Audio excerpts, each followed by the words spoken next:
நீங்கள் பார்த்துக் கொண்டிருப்பது உங்கள் விஜய்.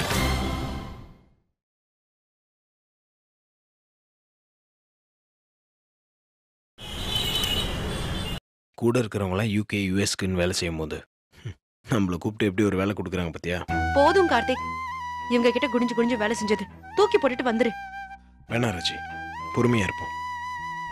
எவ்வளவுதான் டார்ச்சர் பண்றாங்கன்னு பாப்போம். ரொம்ப கஷ்டமா இருக்கு கார்த்திக்.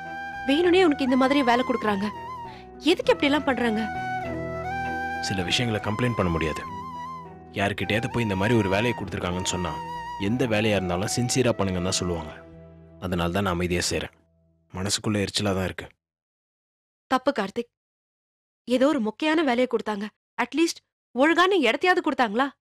வேணும்னே ஏசி இல்லாத ரூமை கொடுத்து டப்பா கம்ப்யூட்டரை கொடுத்து ரொம்ப கஷ்டமா இருக்கு கார்த்திக்.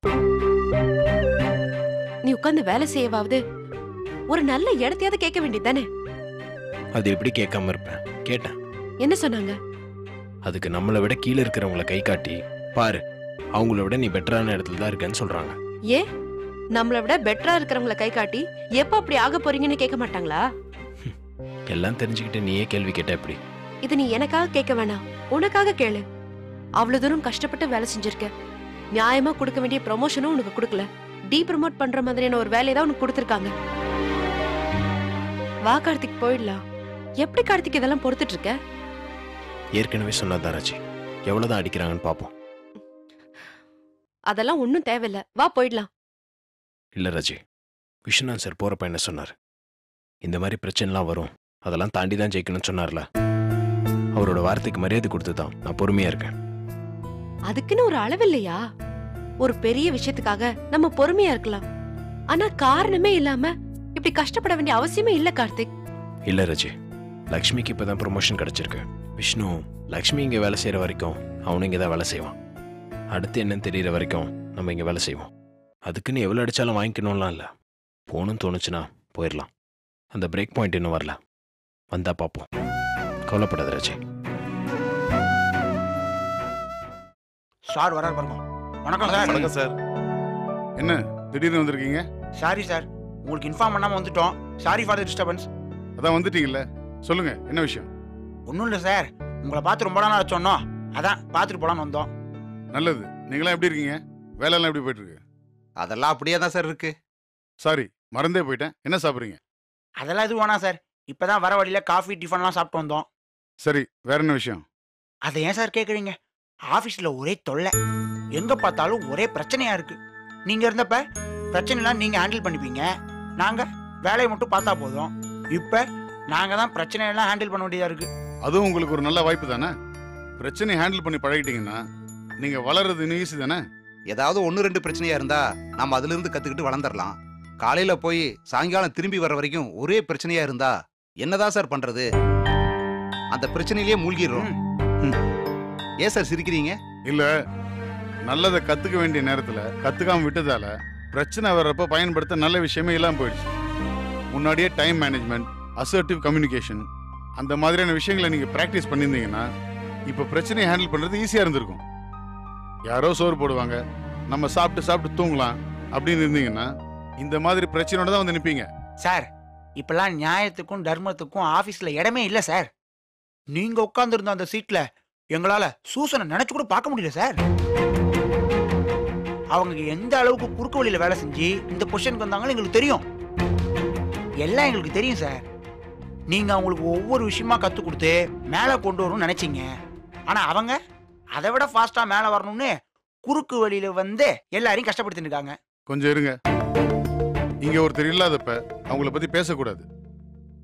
இந்த மாதிரி கெட்ட பழக்கம்லாம் உங்களுக்கு எங்கிருந்து தான் வருது? இதுக்கு பேர் காசிப்.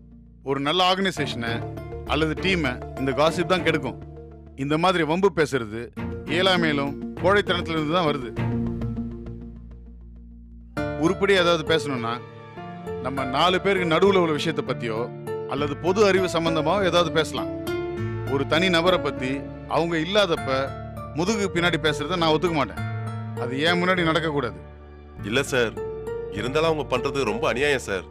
உங்களுக்கு அவங்க ஈக்குவல் கிடையாது சார். இந்த கம்பெனி எவ்வளவு மோசமான பாலிடிக்ஸ் பண்ணிருக்காங்க தெரியுமா? இந்த மாதிரி கீழ்த்தரமா பிஹேவ் பண்ற கம்பெனில வேலை செய்யறதுக்கே வருத்தமா இருக்கு சார். கம்பெனி கீழ்த்தரமா இருக்குன்னு நீங்க எப்படி சொல்றீங்க? நீங்க நான் எல்லாரும் சேர்ந்து வளர்த்த கம்பெனி தானே அது. அப்ப நாமளும் தப்பா இருந்திருக்கும் தானே அர்த்தம். என்னைக்குமே கம்பெனிகள் தப்பு பண்றது இல்ல, அதுல உள்ள தனி நபர்கள் தான் தப்பு பண்றாங்க. அந்த தனி நபர்கள் வந்து கம்பெனி பேர்ல தானே சார் வேலை செய்யறாங்க. கம்பெனிக்காக பண்றோம், நம்ம ஃபியூச்சருக்காக பண்றோம், கம்பெனி வளர்ச்சிக்காக பண்றோம் அப்படின்னு தானே சார் சொல்றாங்க. அப்புறம் எப்படி தனிநபரையும் கம்பெனியும் பிரிச்சு பார்க்க முடியும்? தேர்தல் சின்னத்தை பார்த்து ஓட்டு போற நாடு தானே சார் நம்ம நாடு. இன்னும் பல கிராமங்கள்ல எம்ஜிஆர், சிவாஜி இவெல்லாம் உயிரோட இருக்கான்னு தானே நினைச்சிட்டு இருக்கா. கம்பெனின்றது லாபத்துக்காக நடத்தப்படுறது, ப்ராஃபிட்டை மட்டுமே நோக்கி ஓடிட்டு இருக்கிறது. லாபம் இல்லை அப்படின்னா அந்த கம்பெனி நடத்துறதுல அர்த்தமே இல்லை. அந்த லாபத்தை சம்பாதிக்கிறதுக்கு பல வழிகள் இருக்கு. கம்பெனியில தலைமை பதவியில் இருக்கிற ஒவ்வொருத்தரும் ஒவ்வொரு வழியை ஃபாலோ பண்ணுவாங்க. நான் இருந்தப்ப இன்க்ளூசிவ் growth, அதாவது எல்லாரும் சேர்ந்து வளருது அப்படின்ற கொள்கையில கம்பெனியை லீட் பண்ணேன். லீடர்ஷிப் மாறினதுக்கு அப்புறம் புது லீடர் அவங்களுக்கு எது சரியா இருக்கும்னு நினைக்கிறாங்களோ அந்த கொள்கையை ஃபாலோ பண்ணி வழி நடத்துறாங்க. இப்போ உங்களோட பிரச்சனை உங்க எண்ணங்களுக்கும் எதிர்பார்ப்புகளுக்கும் தலைமை பதவியில் இருக்கிறவங்களுக்கும் இடையில உள்ள கான்ட்ரடிக்ஷன், அதாவது முரண்பாடு. சிந்தனை ரீதியாகவும் அறிவுபூர்வமாகவும் மட்டும்தான் இதை பார்க்கணும். இது கூட எமோஷன்ஸை போட்டு குழப்பிக்க கூடாது, கூப்பாடு போட்டு இருக்கக்கூடாது. கொள்கை ஒத்து வரலையா, உங்களுக்கு எங்க ஒத்து வருமோ அங்க போயிடணும். உள்ளே இருந்துகிட்டு உங்களுக்கு எந்த பிரயோஜனமும் இல்லாம அவங்களுக்கும் பிரயோஜனம் இல்லாம ஒவ்வொருத்தரைய பார்த்து கேன்டீன்ல, வாட்டர் கூலர் பக்கத்துல, டாய்லெட்ல, காரிடார்ல இங்கெல்லாம் நின்று வம்பு பேசிட்டு இருக்க கூடாது. ஐயோ அதெல்லாம் நாங்க பண்ணல சார். உங்களை பார்த்த உடனே அதெல்லாம் சொல்லணும்னு தோணுச்சு, அதான் சொன்னோம் சார்.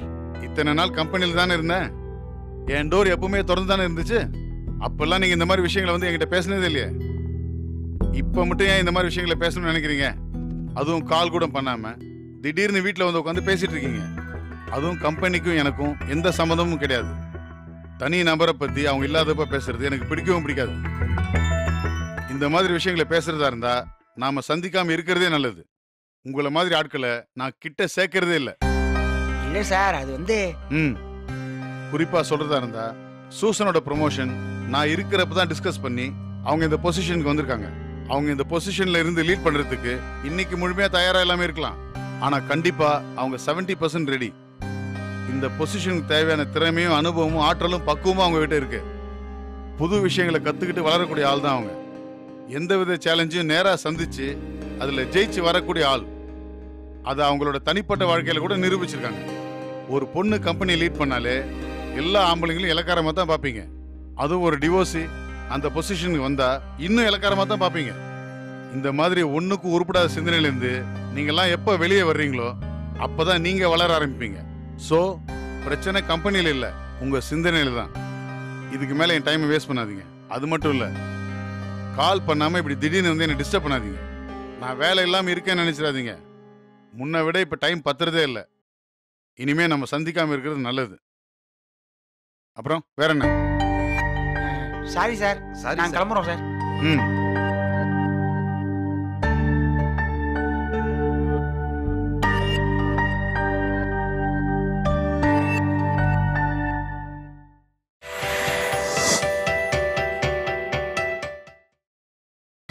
நீங்கள் பார்த்துக் கொண்டிருப்பது உங்கள் விஜய்.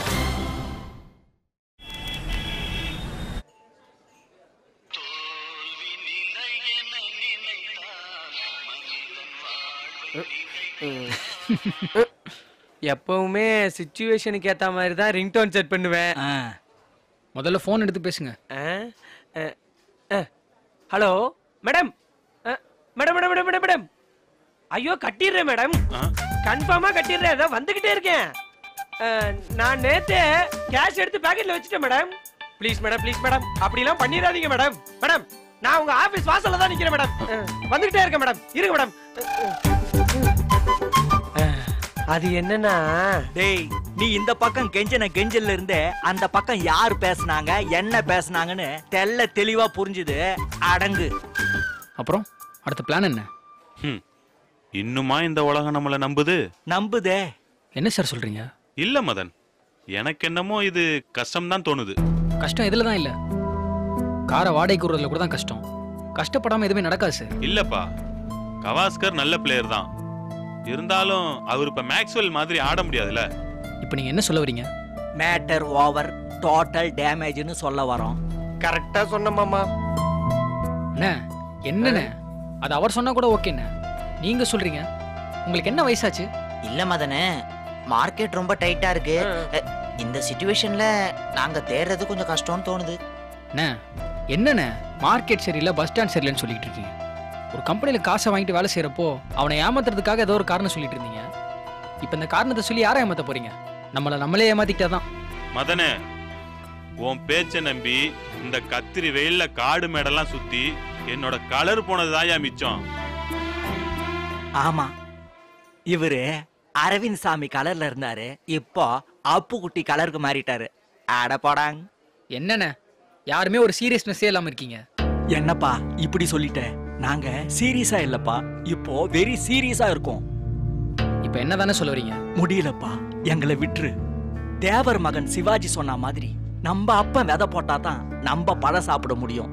நாம விதை போட்டா நம்ம பிள்ளைங்க தான் பழம் சாப்பிட முடியும். நாம பட்னி கிடந்து சாக வேண்டியதுதான். அண்ணே, உங்களால சேல்ஸ் பண்ண முடியாதுன்னு சந்தேகப்படுறீங்களா? ஏன்பா இதுல சந்தேகப்படுறதுக்கு என்ன இருக்கு? அதான் கன்ஃபார்ம் ஆயிடுச்சு. அண்ணே நாங்க தோத்துட்டோம்ப்பா. யாரோ ஒருத்தன் 2 பொண்ணுங்களை வச்சுக்கிட்டு நம்ம மார்க்கெட்டே கலக்குன்னு கலக்கிட்டு இருக்கான். 5 வருஷமா உட்காந்து இங்க பழம் தின்னு கொட்டை போட்ட உங்களால முடியாதா? 1 மாசம் முன்னாடி வரைக்கும் நீங்க தானே இந்த வேலையை பார்த்துட்டு இருந்தீங்க. 1 மாச கேப்ல உலகமே மாறின மாதிரி பேசிட்டு இருக்கீங்க. எப்ப நம்ம தோல்வியை ஒத்துக்கிறோமோ அப்பதான் நம்ம தோத்ததா அர்த்தம். அது வரைக்கும் தோத்ததா அர்த்தம் கிடையாது. அதான் நாங்க ஒத்துக்கிட்டோமே. யோ லூசு கட்ட, அதை ஒத்துக்காதன்னு தானே சொல்ல வரேன். ஏப்பா 50 ஓவர் மேட்ச்ல கடைசி 2 ஓவர் இருக்கு. 10 பால்ல 45 ரன் எடுக்கணும். அண்ணே முடியும்ண்ணே, நம்புங்கண்ணே, கண்டிப்பா முடியும்ண்ணே. என்ன மதனே இப்படி அடம் பிடிக்கிற? சரிண்ணே, இந்த சேல்ஸ் வேலையே வேணாம். வேற என்ன பண்ணுவீங்க? லைஃப் ஃபுல்லா வேலையே இல்லாம அப்படியே இருக்க போறீங்களா? எனக்கு ஒரு முறையான பதில் சொல்லுங்க. இந்த வேலையை விட்டு வேற என்ன வேலை செய்ய போறீங்க? லைஃப் ஃபுல்லா வேலையை செய்யாம ஒருத்தனால இருக்க முடியாதுல்ல. என்ன வேலை செய்ய போறீங்க அத முதல்ல சொல்லுங்க. நீங்க என்ன பெரிய ஏஆர் ரகுமானா ஹாலிவுட் படத்துக்குலாம் மியூசிக் போடுறதுக்கு? இல்ல நீங்க என்ன பெரிய அம்பானியா பெரிய தொழிலதிபர் ஆகிறதுக்கு? நீ என்ன பெரிய எஸ்பிபியா பாடியே உலக புகழ வாங்கறதுக்கு? எல்லாருக்கும் தெரிஞ்ச வேலை வாயிலே வடை சுடுறது மட்டும்தான். அதுக்கேற்ற வேலை இப்போ நீங்கள் பண்ணிட்டு இருக்க சேல்ஸ்மேன் வேலை தான். இதுவே நீங்கள் முடியலன்னு சொன்னீங்கன்னா வாழ்க்கையில் உங்களால் வேற எதுவும் பண்ண முடியாது. யூஸ்லெஸ். என்னப்பா திட்டுற? அண்ணே இப்போ கூட நீங்கள் ஒரு விஷயத்தை சாதிக்கலன்னு அவங்கள திட்டல. வெற்றி தோல்வின்றது லைஃப்ல சகஜம்ண்ணே. அதை பற்றிலாம் நான் கவலைப்படல. ஆனால் முயற்சியே பண்ண மாட்டேன் நடமுடிக்கிறீங்களே, அதைத்தானே என்னால் பொறுத்துக்கவே முடியல. தம்பி அருமையா பேசுற, நாடி நரம்பெல்லாம் புடைக்குது. என்னப்பா பண்றது? உண்மைன்னு ஒண்ணு இருக்கு இல்ல, ஒத்துக்கிட்டா உடம்புக்கு நல்லது, ஒத்துக்கலனா கஷ்டம்தான். இப்ப என்ன சொல்ல வரீங்க? மதனு, உனக்கு வேணாம் எங்களுக்கு வேணாம். எங்களுடைய ஒரே ஒரு ட்ரம்ப் கார்டு எஸ்எல்பி டெக்னாலஜி மட்டும்தான். நாளைக்கு மறுநாள் அப்பாயின்மெண்ட் கொடுத்துருக்காங்க. ஒரே ஒரு அடி அடிச்சு பார்ப்போம். நடந்தா இந்த வேலையை கண்டினியூ பண்ணுவோம், இல்லைன்னா இந்த வேலையை விட்டுற வேண்டியதுதான். சார் நடக்கும்னு நினைச்சு முயற்சி பண்ணுங்க சார், அது கண்டிப்பா நடக்கும் சார். ஆமா மதன், இதான் கடைசி முயற்சி. முடியலன்னா நாங்க விட்டுட்டு போயிடுறோம். சார் கண்டிப்பா நடக்கும் சார். நீங்க வேணா பாத்துக்கிட்டே இருங்க, உங்க வாழ்க்கையெல்லாம் மாறப்போகுது.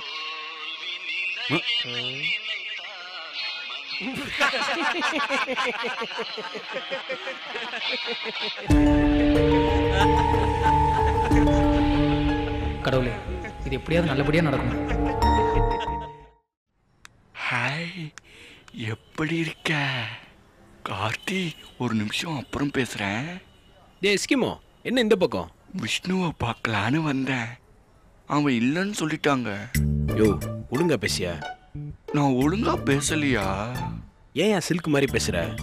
அது என்னமோ தெரியல, எல்லாரும் என் வாய்ஸ் சில்க் மாதிரி ஸ்மூத்தா இருக்குங்கிறாங்க. யோ நான் என்ன சொல்றேன்னு புரியுதா? ஏன் சில்க் சுமிதா வாய்ஸ்ல பேசுறேன்னு கேட்டேன். யோ எப்பா சிரிக்காதயா, ரொம்ப மோசமா இருக்கு. பிடிச்சிருக்கா? ஏய் நீ அடி வாங்க போற. அடிக்கிற கைதான் அணைக்கும், அணைக்கிற கைதான் அடிக்கும், இனிக்கிற வாழ்வே கசக்கும், கசக்குற வாழ்வே இனிக்கும். முறையா சங்கீதம் கத்துக்கிட்டேன் டாக்டர் பத்மா சுப்பிரமணியத்துக்கிட்ட. யோ அவங்க டான்சர் இல்லையா? கண்டுபிடிச்சிட்டீங்களா? கண்டுபிடிக்க மாட்டீங்களோன்னு பார்த்தேன். சின்ன கோயில் சித்ராவோட வாய்ஸ் உங்களுக்கு அப்படியே இருக்கு. வீட்டாண்ட எல்லாரும் அப்படிதான் சொல்லுவாங்க. யோ நான் விளையாட்டு சொன்னையா, உடனே சீரியஸா ஃபீல் பண்ற? இல்ல கார்த்தி, நான் 4 தடவை சூப்பர் சிங்கர் ஆடிஷனுக்கு போயிருக்கேன். என்ன சொன்னாங்க? உருவத்தை பார்த்ததும் உள்ளேந்து எஸ்பிபி ஹரிஹரன் வாய்ஸ் தான் வரும்னு எதிர்பார்த்தாங்க. S Janaki P Susheela voice வந்ததும் ஆடி போயிட்டாங்க. பின்ன ஆட மாட்டாங்களா? அப்புறம் என்னாச்சு? அவுட்னு சொல்லிட்டாங்க. யோ தொடாம பேசியா? ஜோடிக்கு கூட போனேன். ஓ நீ டான்ஸ்லாம் ஆடுவியா? என்ன இப்படி சொல்லிட்டீங்க? இப்ப பாருங்க. யோ யோ வேணாம் சொன்னா கேளு.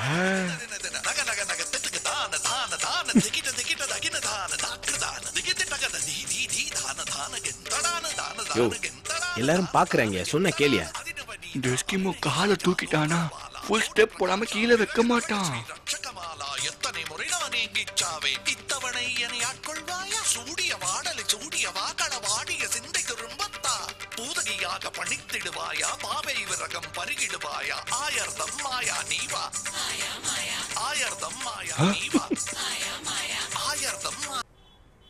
யோ என்ன டான்ஸ் நிறுத்திட்ட? நிறுத்தல, நிறுத்த வச்சுட்டான். யாரு? அவன்தான்.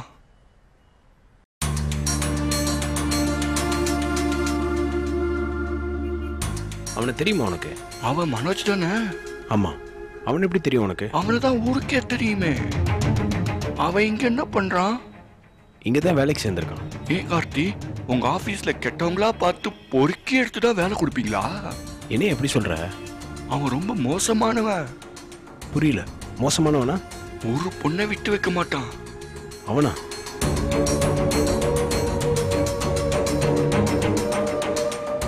அவனேதான். அவன்கிட்ட மாட்டிக்கிட்டா ஜாங்கு ஜக்கு ஜனக்கு ஜக்கு ஜாங்கு ஜக்கு ஜா. யோ அவன் சீரியஸான ஆளியா? அதுதான் அவனோட ஓப்பனிங்கே. கீழே வேலை செய்யற பொண்ணுங்களாம் போட்டு திட்டு திட்டுன்னு திட்டுவான். அவங்க பயந்து நடுங்கி சரணாகதி அடையிறப்ப நைஸா பிட்ட போடுவான்.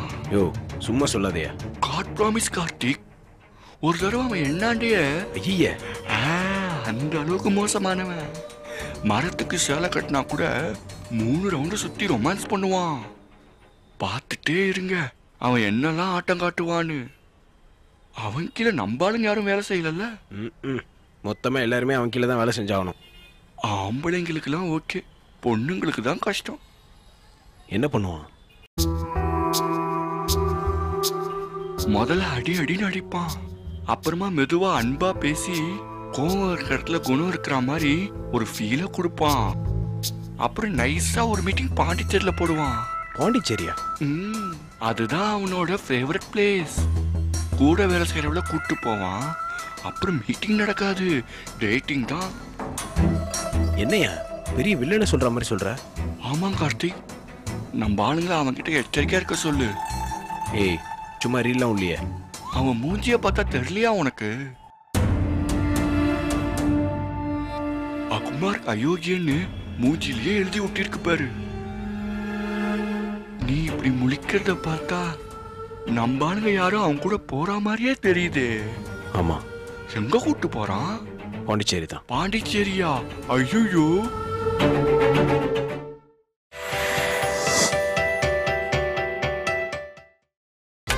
நீங்கள் பார்த்துக் கொண்டிருப்பது உங்கள் விஜய்.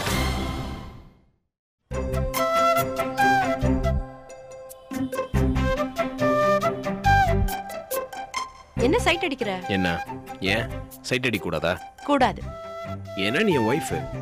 அதுவும் வீட்ல. இது ஆபீஸ். ஆபீஸ்னா நீ ஒய்ஃப் கிடையாதா? அப்ப நீ ஆபீஸ்ல யாரு? கொலீக். கொலீக சைட் அடிக்கிறது ஆபீஸ் பாலிசி படி தப்பு. என்ன சிரிக்கிற? அப்படி பார்த்தா கொலிக்கு தான் நான் நிறைய சைட் அடிச்சிருக்கேன், கிஃப்ட் கொடுத்துருக்கேன், லவ் பண்ணியிருக்கேன், கல்யாணமும் பண்ணியிருக்கேன். எப்படி உன்கிட்ட வாயை கொடுத்து தப்பிக்க முடியுமா? பாயிண்டா பேசுவோம்ல. சரி நான் உன்னை கேட்பேன், அதுக்கு நீ உண்மையை சொல்லணும். என்ன? நான் கொஞ்சம் போர் அடிக்கிறேன் தானே? புரியல. இல்லப்பா, கல்யாணத்துக்கு அப்புறம் ஆம்பளைங்களுக்கு ஒரு தெளிவு வரும்னு சொல்லுவாங்க. காதலிக்கிறப்ப இருக்கிற ஆர்வம் கொஞ்சம் குறைய ஆரம்பிக்கும்னு சொல்லுவாங்க. அப்படியே என்ன? ரொம்ப ஓவரா நடிக்காத.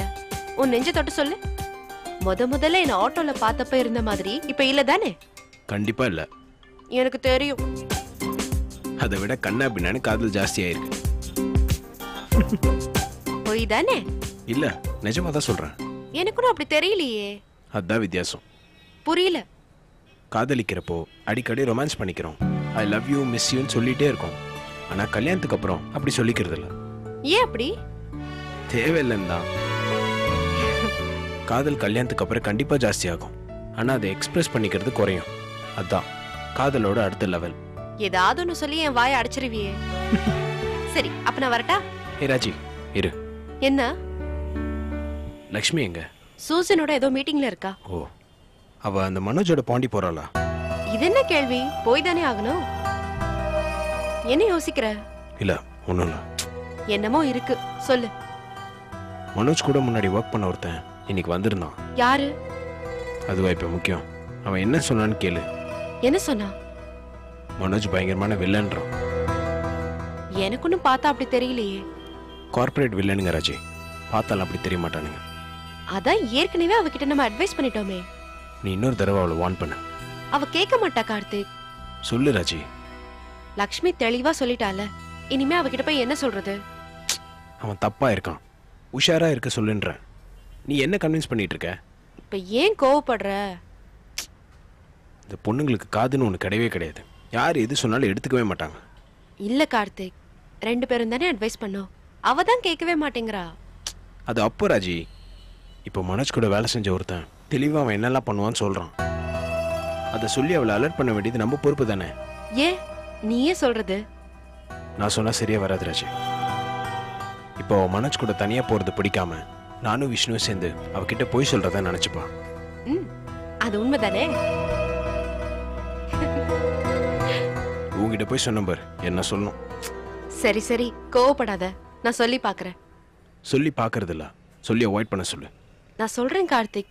அப்படி இல்லைனாலும் அவளை பார்த்துக்க அவளுக்கு தெரியும்ல. பிரச்சனையை அவ சமாளிப்பன்றதெல்லாம் ஓகே தான். பிரச்சனையை அவாய்ட் பண்றது அதை விட பெட்டர்ல. நான் லக்ஷ்மி கிட்ட பேசுறேன். பேசு. இருக்கிற பிரச்சனை இல்ல, இது வேற புதுசா வரப்போகுது. சொல்லுங்க சூசன். தோ இப்பவே வந்துடுற சூசன். சூசன் கூப்பிடுறா. சரி, அதுக்கே இப்படி பதற? என்ன சொல்ல போறான்னு தெரியல. ஏதாவது ஒரு காரணத்தை கண்டுபிடிச்சு என்ன திட்டலனா அவளுக்கு தூக்கமே வராது. எப்படி இருந்தா நம்ம இப்படி ஆயிட்டமே, என்ன கொடுமையோ. சரி கார்த்திக், நான் வரேன். ராஜி, இருக்கிற டென்ஷன்ல லக்ஷ்மி கிட்ட பேச மறந்துடாத. மனோஜ் நம்ம நினைக்கிறத விட பெரியவில்லை. ஜாக்கிரதையா இருக்க சொல்லு. சரி.